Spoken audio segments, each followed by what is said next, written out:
So as the title says, the topic is the structures and strategies empower communities with appropriate technology. And as indicated, I'm a retired professor from both the US and from South Africa, and the current president of the International Network on Appropriate Technology. This just indicates the topics we'll cover today. I want to start by giving a short review on what is appropriate technology, the work that INAT does, and the appropriate technology manifesto that we recently published. Then the bulk of what I'm going to cover is centered around the use of the stakeholder theory in terms of identifying stakeholder groups and how that is employed in our manifesto. I'll focus some on particular sector workers, that is the service workers, their importance, and then end with discussion on empowering people and communities through appropriate technology and how that's a form of class struggle. So briefly, in terms of how INAT, the International Network on Appropriate Technology, defines appropriate technology. First and foremost, it's a focus on basic needs. We realize that so many people around the world, particularly the global South, lack basic needs: food, shelter, water, energy, education. And it's important to have more of a focus on providing those basic needs for the less privileged communities around the world. Secondly, in regards to the types of technologies and techniques, we realize it must be culturally sensitive so that it is more empowering and reinforcing in terms of the people's culture in different areas. It must be ecologically sound in terms of being able to assure the well-being of our planet, and economically sustainable in terms of being able to assure that we will able to use these technologies for a longer period of time. Thirdly, it's a matter of utilizing local resources, both human resources and the natural resources we find in our particular areas. This is not only beneficial in terms of empowering the local communities, but we realize it's also a means of reducing transport costs and in turn reducing the CO2 emissions associated with transport. The International Network on Appropriate Technology has four particular approaches that it's taking. The first one is dealing in seminars and conferences, and this represents one of those, our monthly webinars. Our mainstay in terms of this area has been our biennial conference taking place in November every other year. And this year it's being held this November in South Africa. It's being hosted by the University of South Africa, or UNISA. Second area is to deal with the extension of our website into web portal. Currently, we have a number of videos from our previous conference, the papers from our previous conferences, as well as the YouTube videos from the various webinars that we have. But we hope to extend this so that it's a much more robust portal that allows access to other sites that are dealing with appropriate technology. The third area that we deal with is actual appropriate technology projects. We have been involved with a number of projects, and we have funded projects in Kenya, Benin, Sudan, and most recently a farming project in Nigeria. In these cases, we've been co-sponsors in terms of the funding because we're not a well-resourced project at this time. We are a 501c3 registered nonprofit, so those that want to can donate or get others to solicit funds to help support our various efforts, particularly our projects. The fourth area, and this is what we're focused on more today, is the impacting of technology policy. We realize that we should not just serve as technologists in the academic arena or practitioners in isolation from addressing the need to impact technology policy. And with that, one of the things we did in 2010 was we came up with an appropriate technology declaration, which is posted on our website that speaks to the need to embrace appropriate technology. And this is a declaration we've asked other organizations to embrace, and we share with other organizations to basically share our understanding of appropriate technology and its importance. What came out of our conferences at the past two conferences was workshops that addressed appropriate technology and the need for us to broaden the declaration into a manifesto. So as I mentioned, in January of this year, we published our first edition of the Appropriate Technology Manifesto. And how we went about developing this is first, we called on our various INAT members who've been engaged as academics and practitioners for a number of years, some for decades, to write various chapters in this. And myself and Prof. Mamamuchi served as the editors. We approached Africa World Press that served as the publisher, and we were able to get partial funding from the National Research Foundation of South Africa to facilitate the editing and publishing of this first edition. The structure of this Appropriate Technology Manifesto is we start with basic background on appropriate technology. Then we look at appropriate technology by different sectors. The service sector, we'll talk about some today. The agricultural sector, Brian talked about extensively in our last webinar, and we also address mining, manufacturing, as well as ethics, which became part of the last section that we dealt with here, ethics, innovations, and actual reflections on the way forward. So to look at this background section, which is where we're drilling down today, we looked at the history of technology, but we also looked extensively at the tensions that have developed in terms of technology research and deployment, particularly the tensions that have evolved because of this extensive efforts in terms of weapons technology and how we need to combat that. But today we'll deal more with the third aspect of the background, and that's the examination of stakeholder theory and the use of the different stakeholder groups. In terms of stakeholder theory and stakeholder management is generally addressed within the context of the firm or single organization. It is used as a management tool to assure the smooth running of the firm. A particular subset of management is tasked to track the concerns of management and other stakeholders and make efforts to address these concerns while maximizing the gains of owners and management.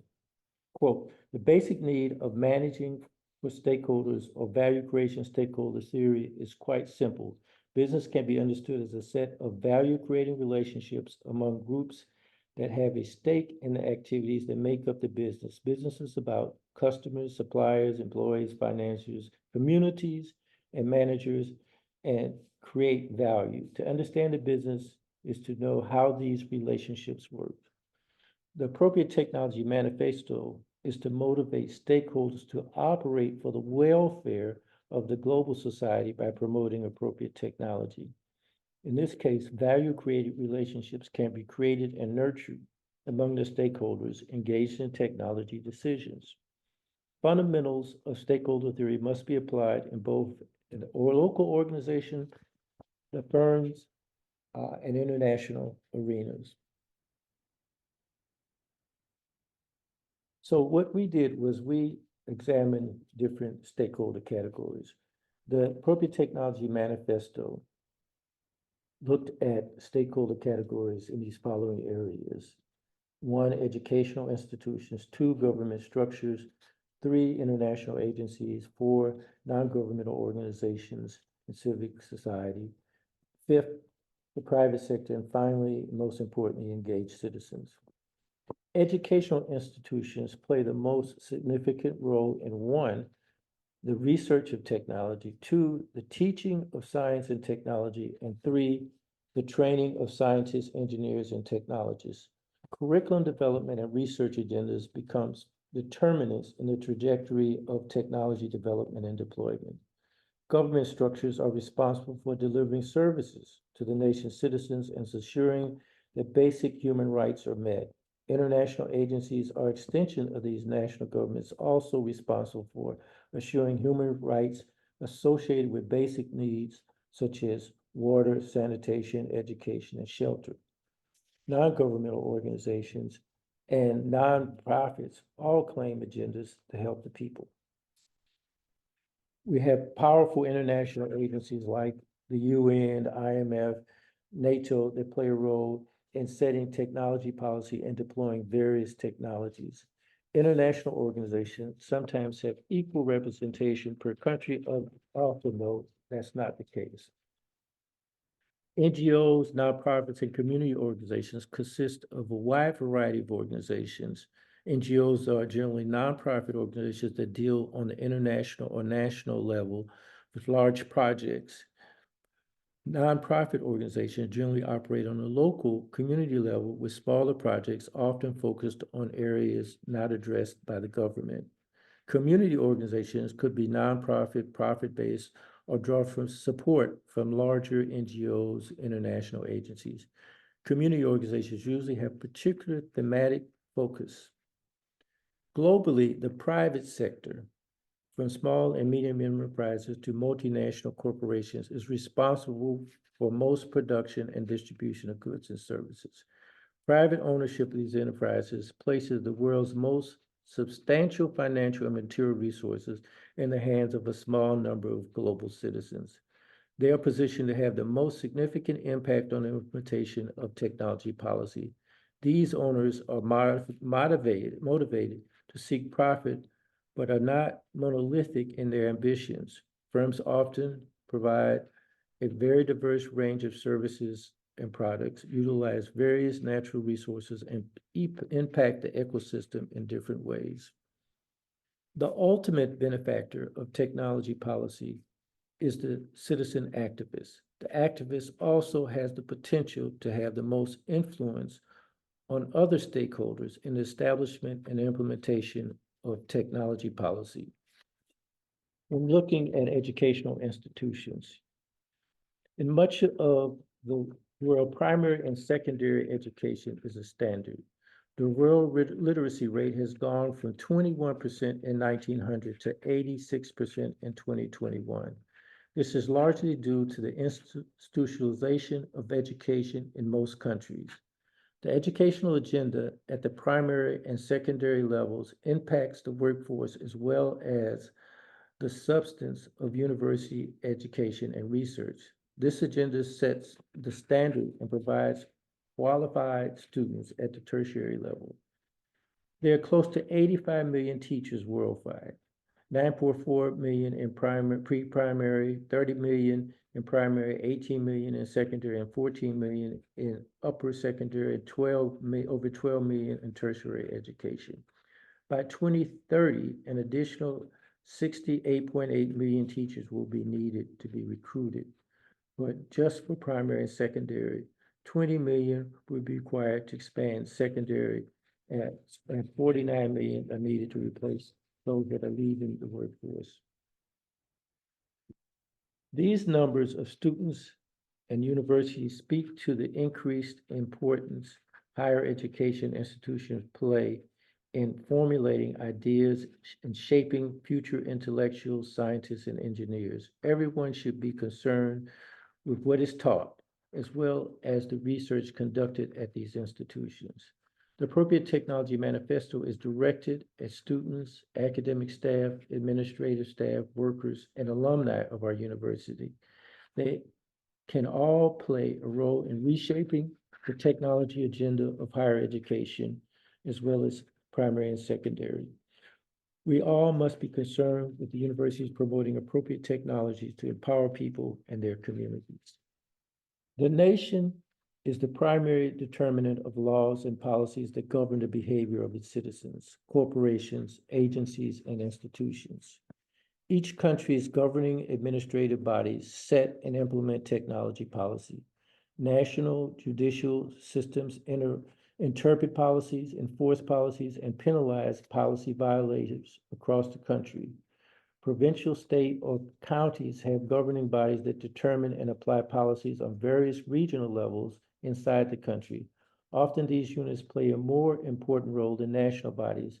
Governing structures at this level are generally responsible for roads and provide electricity, water, and sanitation. State-owned enterprises play a unique role in production and distribution. They are economic entities that are directly controlled by the government. Their primary goal is not maximization of profit, but meeting the needs of the people. In most countries, postal services, water and sanitation facilities are owned by the state. Many countries own airlines and power stations. In many countries, these are government departments or ministries responsible for coordinating state-owned enterprises.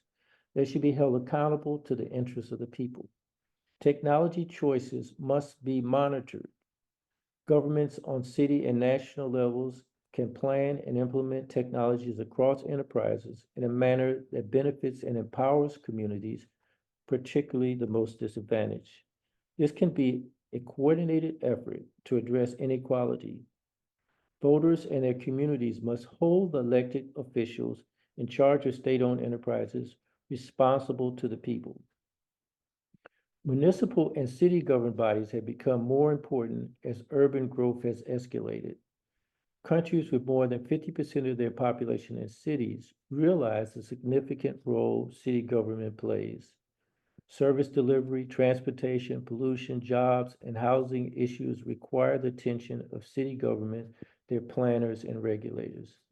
The responsibility for technology policy that would guide science and technology research through deployment lies with the government. In democratic societies, where some version of one person, one vote operates, it is important to hold government accountable. The creation and implementation of technology policies that promote technology for the people is a demand that democracies must make. There needs to be a demand that government representatives create structures and policies that allow every citizen to become more engaged in the government process. This itself suggests a form of appropriate techniques and technologies. Advances in transportation and communication technology have contributed to globalization.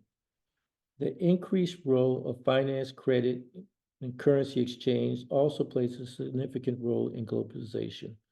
With these advances in globalization, international agencies such as the UN, the World Trade Organization, IMF, World Health Organization, World Bank, have grown in size and significance. These international organizations are major funding sources for a wide range of projects. The project selection process must be scrutinized carefully. How can project selection and implementation engage technology that will reduce inequality and improve ecological balance? These agencies engage in studies and generate reports directed to establish and support certain technology policies. Pressure must exist to influence these studies and critically examine these reports. Only then can these international entities be held accountable and pushed to address appropriate technologies and techniques. Regional, multi-country organizations such as the EU, the African Union, the BRICS, the Commonwealth, Africa Development Bank work to address concerns of a regional and global nature. The Human Resources, Science, and Technology Department of the African Union could be a leading organ in fostering appropriate technologies across Africa. This department and other units of the AU could coordinate a continental effort to promote technologies to address basic needs such as food, water and sanitation, energy, and housing. All regional organizations have a particular role in strengthening regional agendas. These regional agendas must address inequalities within the region and those outside the region that are a result of the regional agenda. All regional organizations be held accountable not only by their constituencies, but by the global citizenship. Civil society. This group of stakeholders consists of a wide variety of organizations. Perhaps the oldest subgroup for this category is religious organizations. These are among the first organized efforts to address human rights and can play a significant role in advocating appropriate technology. Faith-based organizations are engaged in supporting education and service delivery through various structures, including faith-based universities. An ethical appeal to religious organizations must be made for their support of technologies that improve the well-being of the most disadvantaged peoples and communities. NGOs are generally nonprofit organizations that deal on the international and national level with the large projects addressing concerns that generally fall into purview of the government or the public sector. NGOs are considered a separate subcategory from nonprofits because of their size. Nonprofits with a particular focus on basic needs, education, and technology can assist in the promoting of appropriate technology. We know that community organizations could be nonprofits, profit-based, or draw on a range of these, as well as international agencies.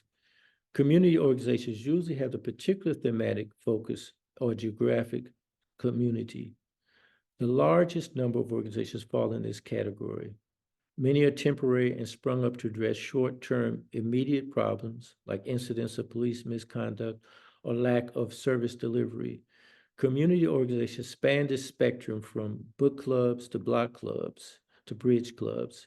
Many of these function for social and cultural purposes and don't recognize their potential to address inequality and improve community well-being. However, it is an integral component of all communities.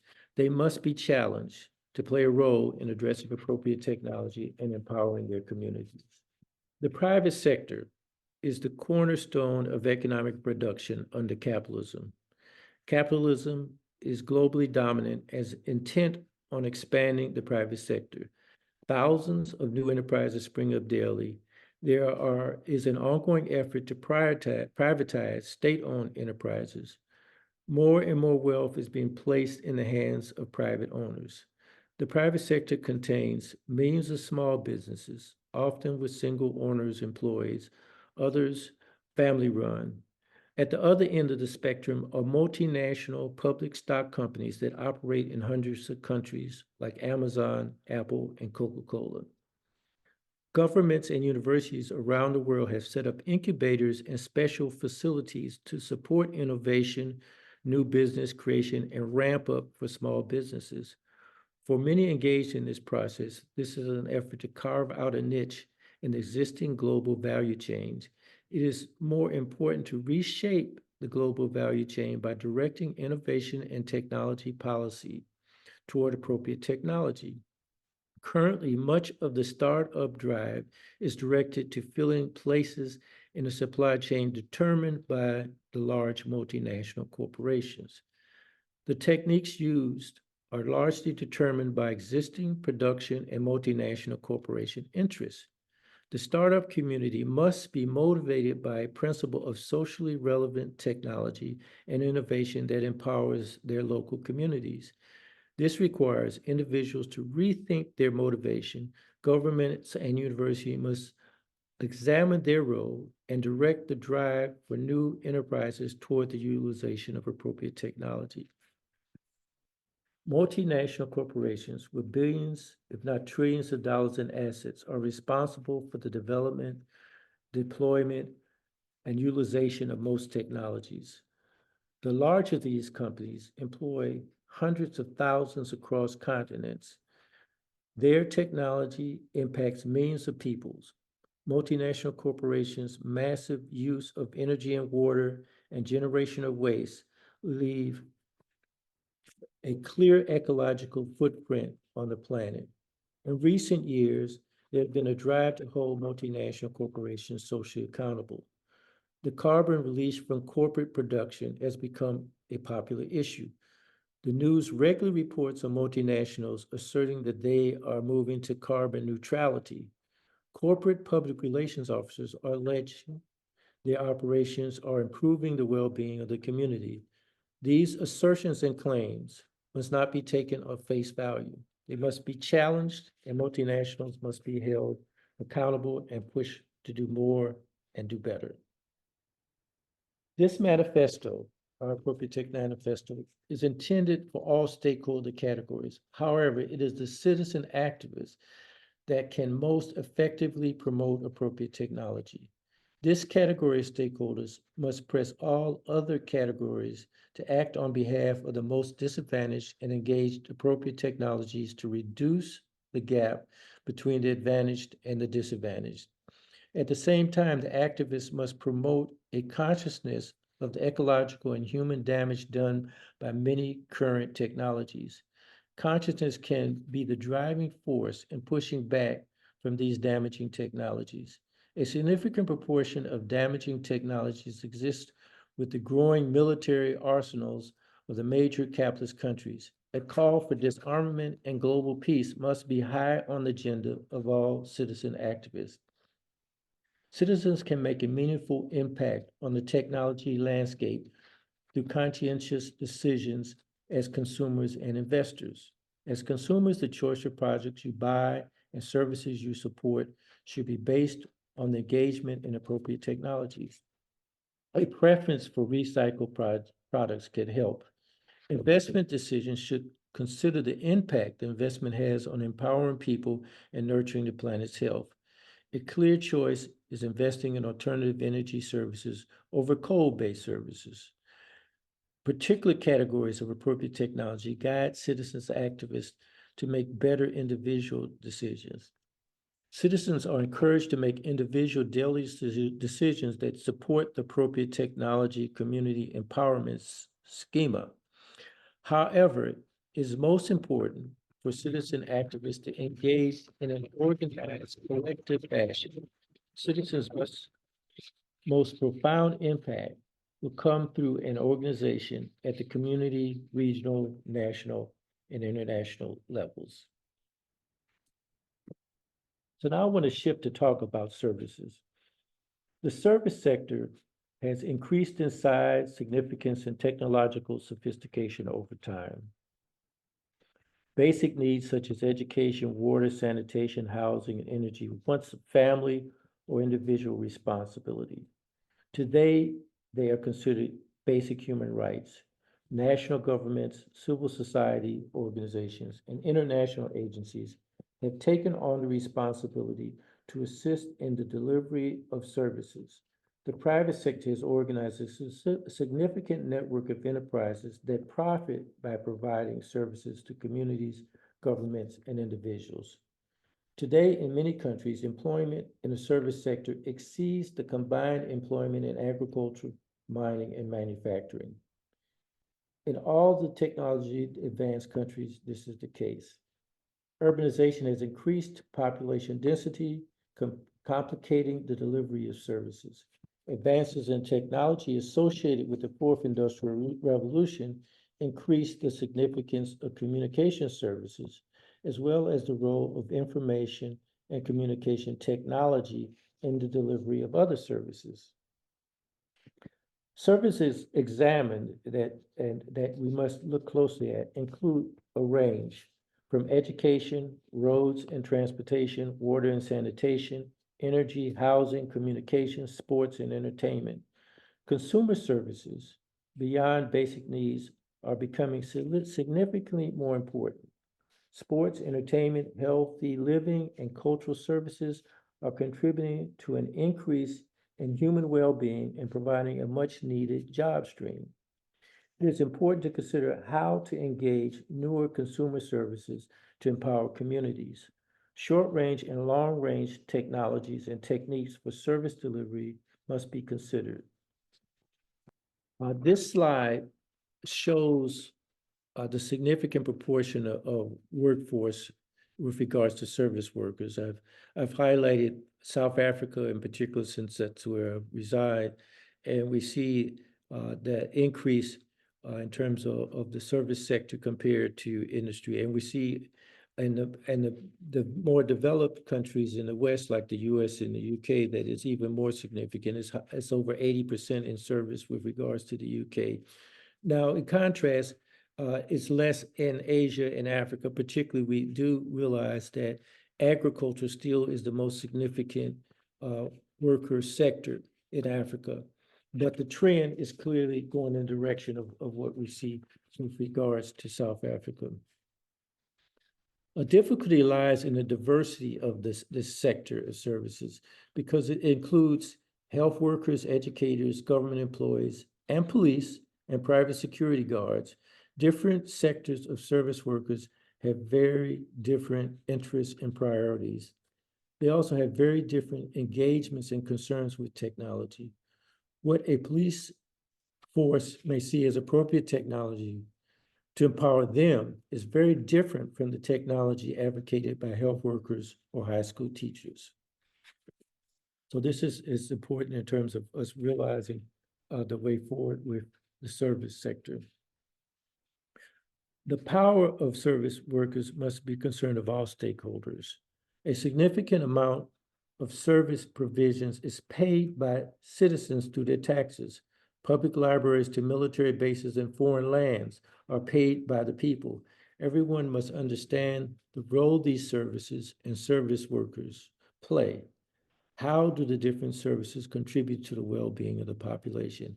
How can an increase or decrease in resources for different services impact community empowerment and environmental security?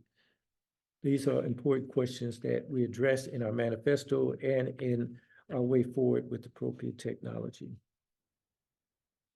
Service workers need to be better educated on the impact that technology has on their workspace. The service sectors use a significant amount of infrastructure. Just think, post offices, police stations, railroad stations, trains, buses, libraries, schools, hospitals, clinics, theaters, and sports stations. Currently, workers have little say in the construction and maintenance of these structures. Measures addressing appropriate technology would include local materials and labor to improve building insulation, renewable energy on buildings using solar panels and wind turbines, rainwater capture on rooftops, recycling of water, electrical vehicles, use of green hydrogen in buildings. All of these kinds of things are ways that we can look at how our services can be improved with regards to appropriate technology. And it starts with looking at the workers being empowered to look at making some of these changes. The tools, techniques, machines used in service development and delivery vary significantly across different service sectors. The concept of public service and its subset of civil service makes a clear distinction from services provided by the private sector. Techniques and tools used in policing have little in common with those used in health services or educational service. Each sector must examine how the selection of tools and techniques address ecological and economic sustainability and how the utilization impacts community engagement and empowerment. This is a complex but necessary process the service workers must take in collaboration with the communities that provide the services. This is important. So it's not just about the workers in isolation, but in conjunction with their communities. The selection of critical technologies and techniques can lead to increased community control over service development and service provision. This is a goal of the appropriate technology movement. In this section, on particularly this chapter on service, we highlighted the work on water and sanitation, but we also had developed a whole chapter that looked at water and sanitation, and it's because of its critical nature. Safe water is fundamental to the survival and well-being of humanity. It must be seen as essential to prioritize the development of safe water globally. Currently, hundreds of millions do not have regular access to safe drinking water. Access to safe sanitation systems remains a problem across underdeveloped countries, particularly in Africa and Asia. Even more than 25 years after the official end of apartheid in South Africa, rural communities still rely on unsanitary and unsafe pit toilets. Innovation in improving water and sanitation must be on the agenda of all the stakeholder groups. Improving the monitoring of sewage system is one of the recent innovations. Not enough research is devoted to developing innovations in water and sanitation access. This speaks to the inadequate attention and resource devoted to providing the masses with safe water and sanitation. It is known that water is a critical resource in the agricultural sector. Irrigation systems are a major contributing factor to why food production is higher in certain areas. Africa has more unused arable land than any other region. That could be a major source of food production if proper irrigation was developed. Water is also an essential resource in mining operations, construction, and many manufacturing processes. In many regions and countries, water is limited and sometimes scarce. Some trade-offs must be considered on how and when to use these water supplies. This is such an important concern that we have devoted this additional chapter in an appropriate technology manifesto to water and sanitation. And within that, we look at how the different stakeholder groups can have particular actions, and we make particular recommendations with regards to their particular actions. And that's one advantage you have in terms of accessing the full appropriate technology manifesto. We must highlight the significance of historical materialism in understanding the production process and the role of technology in advancing this process. Technology is a key aspect of the forces of production in empowering people and communities. The divide between the owners of significant wealth and the masses of poorly paid workers and unemployed is an antagonistic divide in communities. The wealthy capitalist class is engaged in a daily struggle with workers and other disempowered, oppressed people. The struggle is over the control of production and where the products and profits from production go. The capitalists currently dominate in the struggle and use their upper hand to increase their profits and increase their control. They use their ownership, their wealth, and their control over institutions to force others to work for the capitalist interests. We must empower workers and oppressed people to promote a more democratic and just society. This requires a broader mass control over the direction of technology development and implementation.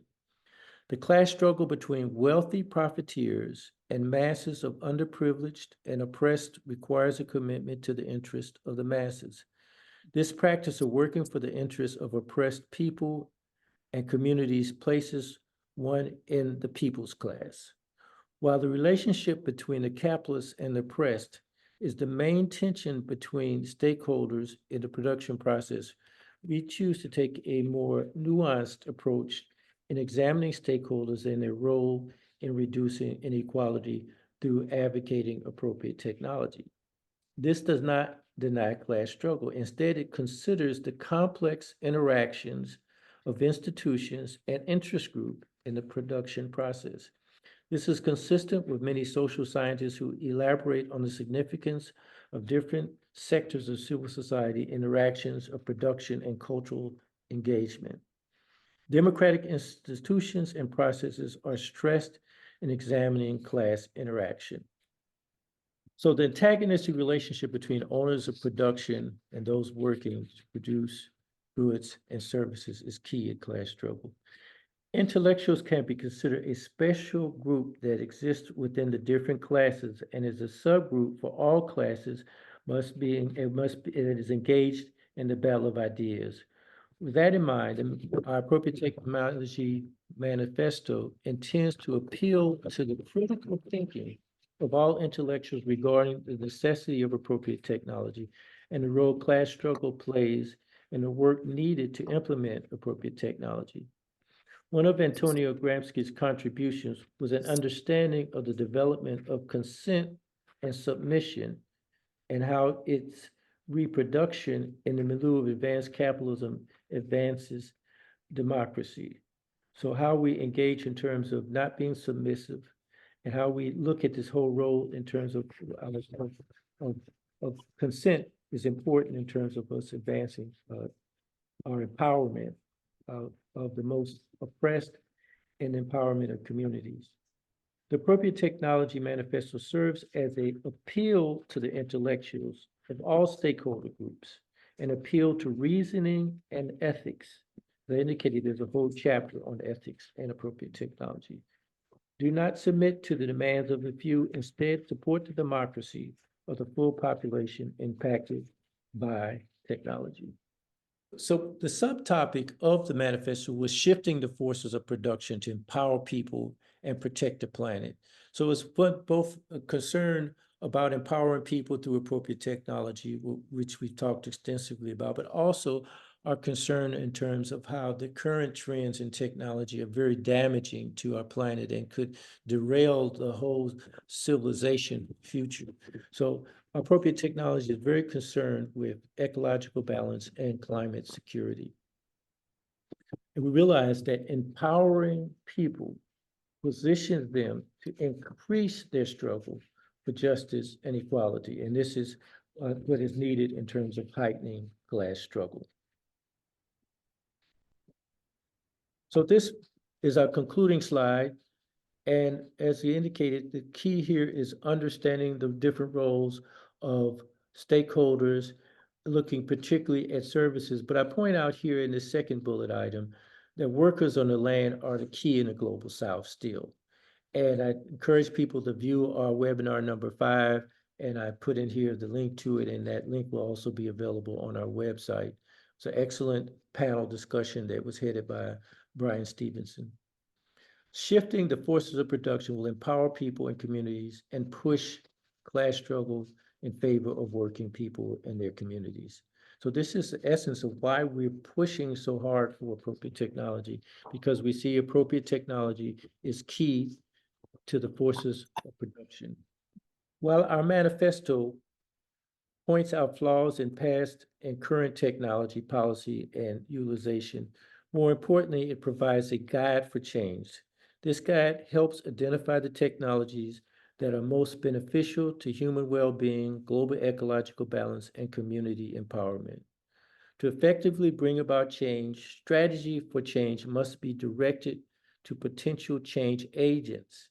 This is why the emphasis on stakeholders. With this in mind, we identified the different stakeholder categories that must address appropriate technology. Justification is given for the various stakeholder groups. The contrasting roles and responsibilities of different categories are highlighted.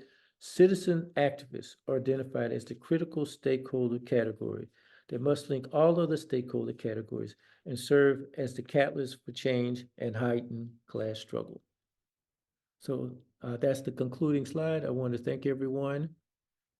And I want to open it. I'm going to stop my share so I can see people and open it for any questions that you have at this point. Okay, Rashid, go ahead. You have a question? For a long time. And since the conference in Sudan, it was very beautiful conference. We had a very nice timing with you in that meeting, and a very fruitful discussion. I'm very glad to meet you now again, you know. And as you know, what's going on in Sudan is very sad, as you know. And I'm now outside of Sudan in the United Arab Emirates, you know, and things is going fine. But as you can see, you know, everything is different now. I'm glad to meet you, and I can see that Professor Mamu is here, and we have been talking from time to time together, you know. And I still remember the discussion that the heated discussion actually we had together about the dam and that issue, you know. And we were planning to do some gathering and talking together between the groups from his country and from group from my country, and to try to bridge the gap in that issue, you know. And actually, I don't have anything specific to talk to. I just want to talk to you and greeting you. And I hope those kind of meetings, you know, together in Zoom meeting, you will have it frequently, so we can discuss a lot of issues, you know, coming up about those appropriate technology. Yeah. and nice to meet you again. And I hope we will talk again as soon in a close time. Thank you very much, Prof. Thank you. Yes, for others, Rashid and myself and Prof. Mucci were all involved in one of the workshops that was held at our last international conference on appropriate technology, which was in 2022, and it was in Khartoum, Sudan. And he was referring to the project, the GERD, which is the Great Ethiopian Renaissance Dam that it has been built at close to the border in Ethiopia, close to the border in Sudan, and has been controversial in terms of the impact that it will have on the Nile River. And we had teamed up to look at potentials in terms of how to look at both technologies and techniques that were more beneficial to not only the local community where the dam was being built, but also in regards to the international community, because it was a concern between Egypt, Sudan, and Ethiopia in terms of what this dam meant in terms of the flows of water in the Nile River. So it's an exciting potential for that, and we still look forward to collaborating. Unfortunately, as our brother Rashid had mentioned, this things just got worse in the Sudan. So many of our people have left the Sudan now. So that's just some background to share with others on this. But I know both, I had see on the line both, not only Prof. Mucci, but my comrade Duran, who is both, they are both founding members of our International Network on Appropriate Technology. So I don't know if either of you have any comments that you want to make at this point. Duran, go ahead. I see your Yes, hand. hi. Yes. Hi, Prof. Trimble, and greetings, everyone. Thanks for the presentation. It's very comprehensive and aligned with the values and discussions we've had over the years.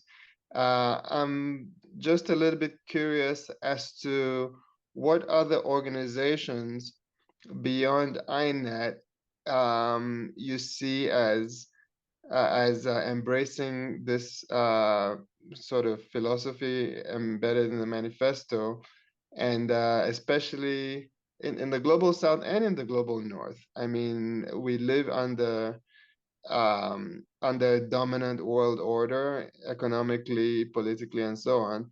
And there are organizations that may not express themselves in the same language, but otherwise embrace, some or most of the values. How do we identify a configuration of organizations that are sufficiently aligned, even if not identically aligned, that the INAT can work with, including the diversity within INAT? I don't know if this makes sense. Thank you. Actually, that's an excellent question, and actually one of, I think, the weaknesses so far of INAT. At different points, we have reached out to local organizations that were concerned. That, for instance, when I was at Howard University, both John Therakin and I reached out to the local society of scientists that were concerned with, societal change, but there has not been enough effort, I think, in terms of linking, both on our part and others that have expressed some concerns about uh, uh, technology that benefits the people. There's not been enough effort on our parts to really link together. More of an effort has gone in terms of us working with the various universities we work with to try to instill the notions of appropriate technology through either our research projects or through courses. When we were at Howard, we did develop a course on appropriate technology and ethics that was taught for a number of years. There was the infusion, for instance, of appropriate technology in a socially relevant computing course I taught to graduate students. But there's not enough effort on the part of what you're raising in terms of us linking to other organizations. We placed that appropriate technology declaration on our website with the intent of asking other organizations to, to adopt it and to share it. But part of it is we need to have a more active membership. And this is one of the things that in our board meeting, we had acknowledged, and part of us setting up these webinars were to reach out not only to our membership, but to others to get them involved with INAT and its projects. But that's something that we hope to do more. And even when at the beginning, when I mentioned the web portal, that the idea would be able to have a web portal that showed these links with different organizations and sort of had people could go to our site and become aware of other organizations that may be particularly involved with ecological technology, or there may be some that involve more with energy technology, but are in line with the work we're doing. So hopefully that'll be something we can develop in the future. Okay, thank you. Okay. Thank you very much. Yeah. Okay. Rashid, is that a new hand or? Yes, Prof. Go ahead. Can I have the floor? Yes. Yeah, Prof, I just want to mention something about an issue of inappropriate technology, the use of AI, the artificial intelligence, and all this new technology. I don't know if in your organization is it proper to use in Africa, especially. Do we have the concept of using this AI? I know it's new in the world, but isn't it beneficial to Africans to use the latest technology like AI and all those things in developing Africa, instead of trying to be always behind and use second type of technology? Because it seems to me the advancement in Africa will not come by using second hand or second type of technology to develop, in this very fast moving world. So in your organization, are you concentrating on trying to implement the most recent technology in Africa, so it can develop, or at least to catch up with the as they call it, the advanced world? Thank you very much. That's an excellent question, and I'll deal with it on two levels. One, in terms of the notion of appropriate technology. Sometimes people associate appropriate technology just with small scale or indigenous technology. While small scale and indigenous technology are important elements of appropriate technology, we very much believe that we need to take advantage of the most recent developments in science and technology in terms of identifying what is most appropriate. So definitely that includes reaching out in terms of the use of not only AI, but other aspects of information communications technology.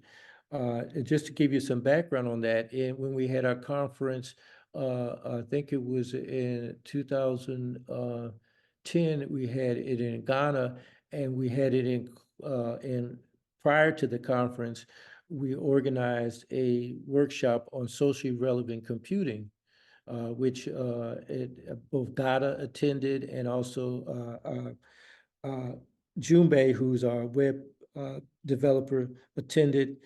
And we talked about various ways of using, information technology that would be beneficial to the community. Also, I'll point out that in some of our previous conferences, some of the work that was contributed by computing specialists both from Sudan and Zimbabwe particularly were related to the use of information technology, knowledge systems with regards to Sudan, and there were several papers presented in terms of how expert systems could be used in Zimbabwe. And that's a whole area that within AI that has been highlighted because it allowed for the capture of knowledge and its use in computing software in areas where you didn't have these knowledge experts. So certainly now with the advent of ChatGPT and other large-scale software tools with regards to AI. It's something that needs to be examined in terms of the continued role that AI may play with regards to advancing appropriate technology. I see Conrad Bambosi just joined us. Hello. Unfortunately, we're in the QA part of this one, but we do have everything recorded, and we'll make it available, the whole lecture available on YouTube. Can I say something? Yes, go ahead, Prof. Mucci. Yeah, thank you. Thank you for your comprehensive presentation. It's eloquent and very good in what he did. But I just want to ask a question. Uh, can we have appropriate technology, but we don't have appropriate economics, appropriate politics, all right? And appropriate also, as you rightly, as a brother said from Sudan, Rashid. Also, the cyber crimes, all these technologies on the new AI-related ones. We have with robotics, many of these things. We are getting social media, TikToks in all the spheres. There's nothing appropriate. You see, almost inappropriate, like the social media, the media, even all the even the current media, the way they report things, they even do false reporting through all kinds of things. So, in this sense, is there any way we could find a unified, appropriate uh, way by which we can manage the complexity of the way the world is going now? Conflicts are going, many things are happening, climate change is happening, health hazards like COVID, many things are happening. Because of all these complexities, is there a way we could use INAT to actually be a model, an example, even if it doesn't do it for all this, include everything, but from the way it has done, some lessons that can be drawn that could be promoted so that everybody could understand. And then when INAT is understood like this, then the opportunities exist for others also to learn from what the INAT example model. What can be done? I mean, in terms of really addressing real solutions, positive solutions to come out of the difficult world we live in at the moment. Thank you very much. Well, INAT was established to be a venue for those that were involved with technology and science at either, at academic level, at any of the academic levels, or as practitioners, or those that were interested in it, to direct us in a more meaningful fashion to engage in empowering the most disadvantaged and empowering our communities as a way of actually waging class struggle. But it was geared toward those in a particular sector, or those with an interest in this particular sector. And it should serve as a model for those that may be involved in these other areas. And that, just as you mentioned, you said, well, there's appropriate technology. What about appropriate economics? What about appropriate healthcare? What about appropriate, we could go on down the line. So the intent is to serve as a model. And I know I've engaged with colleagues who will say, well, John, I'm not really involved in technology. And I said, well, if you're if you're an artist, then, why don't you organize artists along the same lines to look at how they could organize to empower communities and empower people. And I think collectively that we all then have to look to how the most effective ways of organizing is through political parties that are revolutionary, that wage class struggle, and through the combined work of political parties working together that want to do that in terms of alliances. I'll give you an example. One of the things that was key that took place in South Africa 2 years ago was the agreement that was made between the Pan-Africanist Congress of Azania and AZAPO, the African Azanian People's Organization, in terms of agreeing to work together along an Africanist line. So that's an example of how organizations and in terms of political parties can come together and work. But what Duran had raised earlier in terms of us wanting to reach out to other organizations that may be doing work around technology or technology policy, or be concerned with solar energy, alternative energy, or may be concerned with climate change. These are organizations that intersect with the agenda of INAT that we want to reach out to, that then become a way of strengthening the overall effort that we have in terms of using our access to technology and technology policy to empower people in their communities and therefore heighten class struggle. So I think there's approach to this. There's a method here. Okay. Thank you. Yes.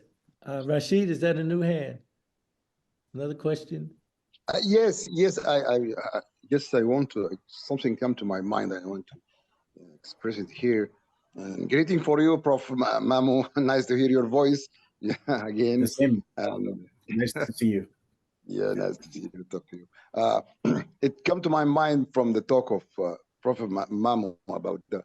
It seemed to me, I don't want to say a problem, but in Africa, it seems to me that our education system here in Africa is, is very, very, backward system.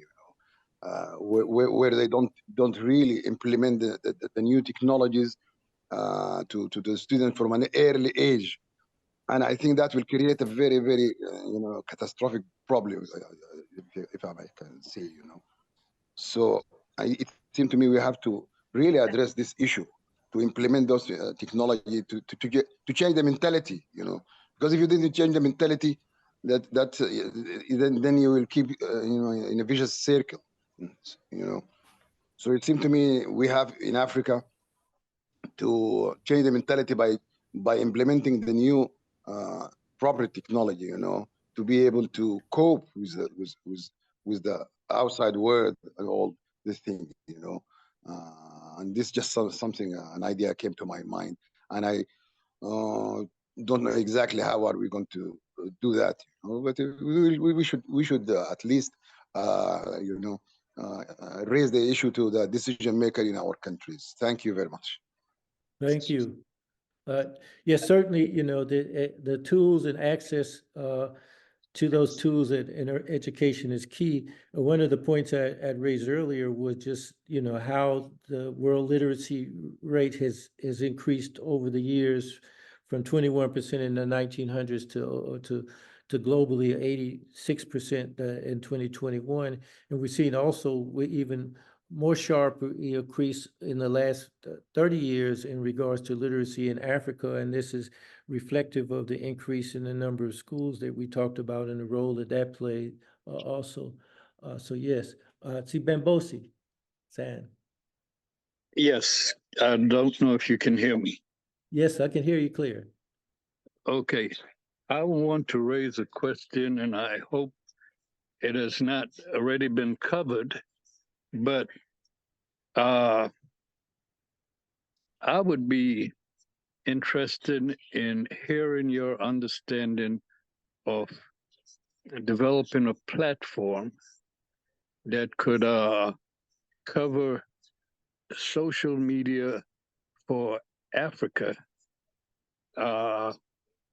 which would eliminate the current social media dependency that we now have that, for lack of a better term, tends to censor us whenever we say things that they don't like. I would encourage you to look at, for example, in 2006, Hugo Chavez, then president of Venezuela, wanted to build a news outlet that would cover South and Central America and the Caribbean. Today, Telesur exists and does that, and it does it shamelessly without having to be controlled by Western media. So, in that same sense, how do we develop a platform that could host social media that the continent could use that would police itself in the sense of, you know, items that just is degenerate, but also allow for communications between the progressive and revolutionary forces in each country? That's my question. Thank you, Bambosi. That's, I think, a important pursuit. And no, haven't, the only way we touched on that so far, we did indicate that one of the pillars of INAT was our work with regards to extending our website to a web portal that would link, you know, the various entities that we talked about in terms of other sites and other individuals that have a share interest with regards to appropriate technology and its use in terms of waging class struggle. So I think that there is within the existing structure, what I mean by that is the global structure with the internet and existing print media, the efforts to do that. Telesur is one of those. Grama, the newspaper out of Cuba, is another one. Some, you know, we see other alternatives that are less that are progressive but not revolutionary, whether you wanted to get access to materials from China Daily to RT to a few others. But so it's a matter of looking at how to organize it within the framework of that existing internet structure, let's say, and that's what we're doing with regards to our website, appropriatetech.net, that we're expanding.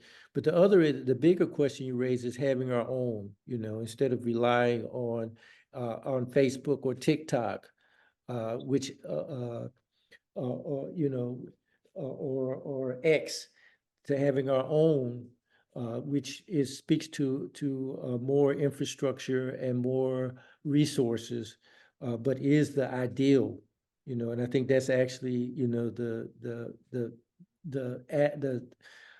approach that Chavez was envisioning with Telesur, to actually extend it where, you know, they had all of the resources and infrastructure needed to operate, and then were able to get people linked in and didn't have to worry about the censorship. So I think the initial level is reaching out so that we would have to use existing infrastructure to develop that.